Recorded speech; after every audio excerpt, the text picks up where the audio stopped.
বন্ধুরা, আমরা আবার টেপির মামার বাড়ি চলে এসেছি। আজকে তো জামাই ষষ্ঠী। ওই তো টেপির দাদু আর দিদা ভেতরে বসে আছে। চলুন দেখি কি করছে। বুঝলে কি না, তোমার একটা কথা বলি, এই তোমার মেয়ে না আখের বিবেচনা বলে কিছু নেই। বুঝলে কি না, এই তোমার মেয়ে একটা ফোন করে জানাতে পারতো তো যে কখন আসবে। আমি সব জোগাড় করে বসে আছি, ওই কোনো পাত্তা আছে? তোমারই তো মেয়ে, তুমি বুঝবে না তো কে বুঝবে? তুমি বোঝো তোমার মেয়ের ব্যাপারে, তুমি তো ভালো জানবে, আমি কি করে জানবো?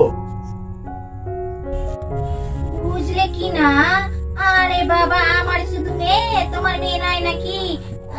কি যে বলো, কি জানি। ওই বাইরে থেকে ভালো সব জিনিসপত্র নিয়ে এসেছে তো, জামাই ষষ্ঠী বলে কথা।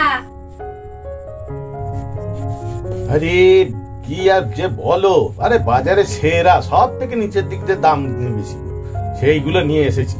যেমন তোমার জামাই মেয়ে সেই রকমই সব জিনিস কিনেছি, অত ভাবছো কেন? ওই দেখুন, দেখেছো বন্ধুরা, টেপি বাড়িতে চলে এসেছে, মামার বাড়ি। চলুন দেখি এবার টেপি কি করে মামার বাড়িতে। টুটি বড্ড দেরি হয়ে গেল।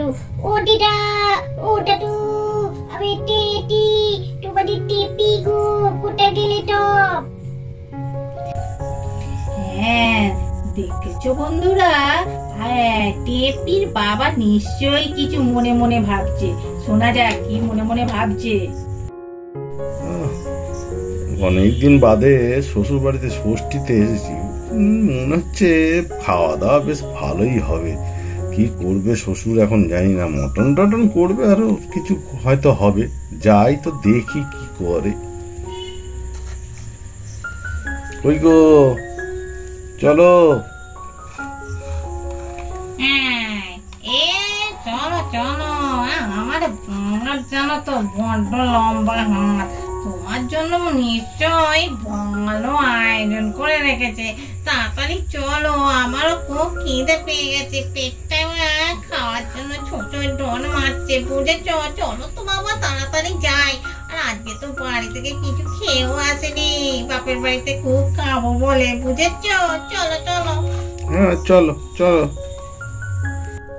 দেখছো টেপি কেমন দিদার আদর খাচ্ছে। দিদা কি বলছে টেপিকে একটু শুনি। বুঝলে কি না, টেপি বড্ড বড় হয়ে গেছিস তুই, কতদিন পর তোকে দেখলাম। বা, তা ভাই তুমি কিসে পড়ছো সে তো ভুলেই গেছি। অনেকদিন তো আসনি, তোমার মায়ের সঙ্গে তো আমার একটু রাগারাগি হয়েছিল, তাই জন্য। আর দিদা, আমি তো এখন টুয়ে পড়ি, আর কি করবো?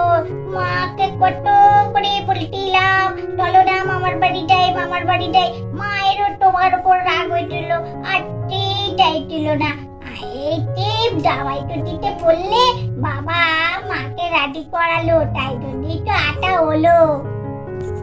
তা আপনারা কেমন আছেন? বাবা ভালোই আছি। তা তুমি কেন আসনি বলো তো এতদিন? মেয়ে নয় রাগ করেছে, তুমি তো আর রাগ করনি। তুমি তো একটু মা শ্বশুর শাশুড়ির খোঁজ খবর রাখতে পারতে, ভালো হতো নাকি? আরে আমি তো আসতেই চাই, আপনার মেয়েই তো বলে না, যাবে না, যেতে পারবে না, এই জন্য তো আসতে দেয় না। কি করব বলুন? কি করবো মা, তুমি তো আমার সঙ্গে একটু ঝগড়াঝাটি করেছিলে, তাই জন্যই তো তোমার উপর রাগ হয়েছিল। এই যে তুমি জামাই ছুটিতে নেমন্তন্ন করলে, তা আমি রাগটা তো ভুলেই গেছি, তোমার ঝগড়ার কথা আমি ভুলেই গেছি, তাই জন্যই তো তোমার কাছে আবার ছুটে এলাম, তোমায় ভালোবাসি বলেই তো। না না, এখন ছাড়ো সব কথা। এক কাজ করো, আগে জামাইকে খেতে দাও, অনেক বেলা হয়ে গেছে, আর দেরি করো না, তাড়াতাড়ি যাও। হ্যাঁ বুঝলে কি না, ঠিকই বলেছো গো। এতক্ষণ বসে আছি, সত্যি এই কথাবার্তায় ভুলেই গেছি, বুঝলে কি না। হ্যাঁ বাবাজি, হাত পা ধো, মুখ টুক ধো একটু, আমি এবার খাবার টাবারের আয়োজন করি। এবার দেখুন টিপির বাবা তো খেতে বসেছে, টিপির দিদা হাওয়া করছে, দেখি এবার কি বলছে, ওদের কথাগুলো শোনা যাক। বুঝলে কিনা বাবা, বেশি আয়োজন করতে পারিনি, তা তুমি বাবা ভালো করে খেও, যা আয়োজন করতে পেরেছি। আর কেউ তো আমাদের নেই, বুঝলে কিনা, এই যা করেছি সেটুকু খাও।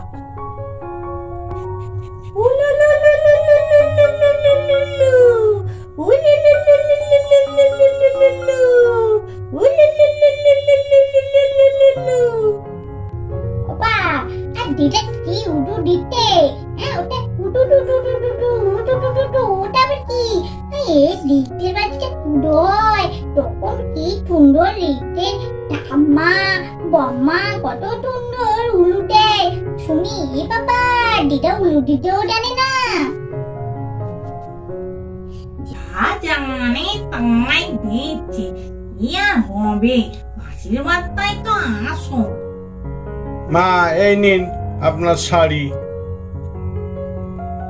টেপির বাবা তো টেপির দিদাকে শাড়ি দিল, এবার টেপির দিদা তার উত্তরে কি বললো শোনা যাক। বুঝলে কিনা, এইসবের কি দরকার ছিল বাবাজি, এইসব নাই দিতে পারতে। রিকেদের মামার বাড়িতে চলে এসেছে জামাই ষষ্ঠী করতে, দেখি ভেতরে কি হচ্ছে। বাবা এত দেরি করলে কেন? তোমার মাকে তো ফোন করেছিলাম, সত্যি এবারে বড্ড দেরি করে ফেলেছো। কত কিছু নিয়ম কানুন আছে, সেগুলো তো টাইমের মধ্যে করতে হবে, বলো। আর বলবে না, আপনার মেয়েই তো সাজতে দেরি করলো, যার জন্যই তো বেরোতে দেরি হয়ে গেল। সব মেয়েরা একসঙ্গে সাজলো, কে সাজতে গিয়ে দেরি করলো, আর আমরা তো অনেক আগেই না হলে বেরিয়ে পড়েছিলাম।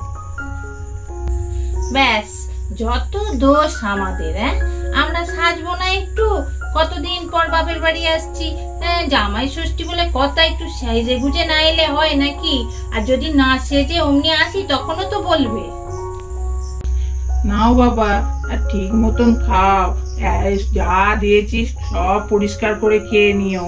আবার এত বেলা করেছো, আর এইসব খাবে কখন? দুপুরের খাবার খাবে বলো তো? সেসবও তো রান্না বান্না করে রেখেছি। নাও, যেটুকু পারবে তোমার সেইটুকু খাও, পরে আবার এগুলোকে তুলে রেখে দেবো, তখন আবার পরে খেও। এখন যেটুকু পারবে খাও।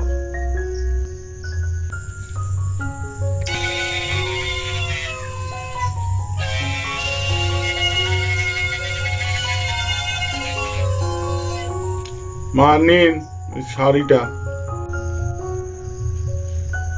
কি দরকার বাবা এইসব আনবার? আমার তো শাড়ি আলমারি ভর্তি, কি দরকার ছিল বলো তো? ঠিক আছে, নাও তুমি খাওয়া শুরু করো। দেখেছিস তো গুড্ডু দাদা, দিদা আমাদের ভুলেই গেছে, আমরা যে এখনো খেয়াইনি সেটা ভুলেই গেছে। জামাইকে নিয়েই মস্ত, বাবাকে সব খাবার দিয়ে দিচ্ছি, কত কিছু খাবার দিচ্ছে তাই না, দই চিড়ে মুরগি, আবার কত ফল, কত মিষ্টি। উফ, আমার তো দেখে মনে হচ্ছে বাবার কাছে গিয়ে খেয়ে নি, আমার এত পেটে না খেতে পাচ্ছে, পেটটা ছোট ছোট করছে। আজকে তো জেঠুরি সময়, জামাই ষষ্ঠী না, আর তুই যখন জামাই হবি, শ্বশুর বাড়ি যাবি, তখন বুঝবি তোকেও তো শাশুড়ি খুব আদর যত্ন করবে। ও বাবা, এই দেখ রিঙ্কি দিদি, এদের কিরকম কথাবার্তা, জামাই জামাই করছে, এক্ষুনি বিয়ে দিয়ে দিতে হবে মনে হয়। দাঁড়া, জেম্মাকে বলছি তোদের দুজনকে ধরে ওই দিদার সঙ্গে বিয়ে দিয়ে দেব, তখন জামাই ষষ্ঠী করা হবে তোদের। ঠিক বলেছিস গুড্ডি, একদম ঠিক হবে। যখন বিয়েটা দিয়ে দেবে তখন বুঝতে পারবি। ওই তো বুলি মানুষটাকে কে বিয়ে করবি না? আমি একদম বিয়ে করবো না, তুই বড্ড বাজে। দিদাকে কে বিয়ে করবো কেন? সুন্দর একটা মেয়ে দেখে বিয়ে করবো। ও দিদা, তুমি শুধু বাবাকে খেতে দেবে, আমাদের খেতে দেবে না? আমাদেরও খেতে দাও, খুব খিদে পেয়ে গেছে। না না গো, তোমার নাতিরা সব খাবার তো বলছে, খেতে দিয়ে দাও। ওদের তো বাচ্চারা খিদে পেয়ে গেছে, অনেক বেলা হয়ে গেছে, তাড়াতাড়ি নাও, ওদেরকে খেতে দাও। আমাদের ভিডিওটা এখানেই শেষ করছি, আর পরের ভিডিওর জন্য তোমরা একটু অপেক্ষা করো। আর আমাদের চ্যানেলটা বেশি করে দেখো, সাবস্ক্রাইব করো, শেয়ার করো, লাইক করো, আর কমেন্ট বক্সে অতি অবশ্যই কমেন্টস করে জানাও আজকের ভিডিওটা তোমাদের কেমন লাগলো। কমেন্টস করে কিন্তু অতি অবশ্যই জানাবে। টাটা।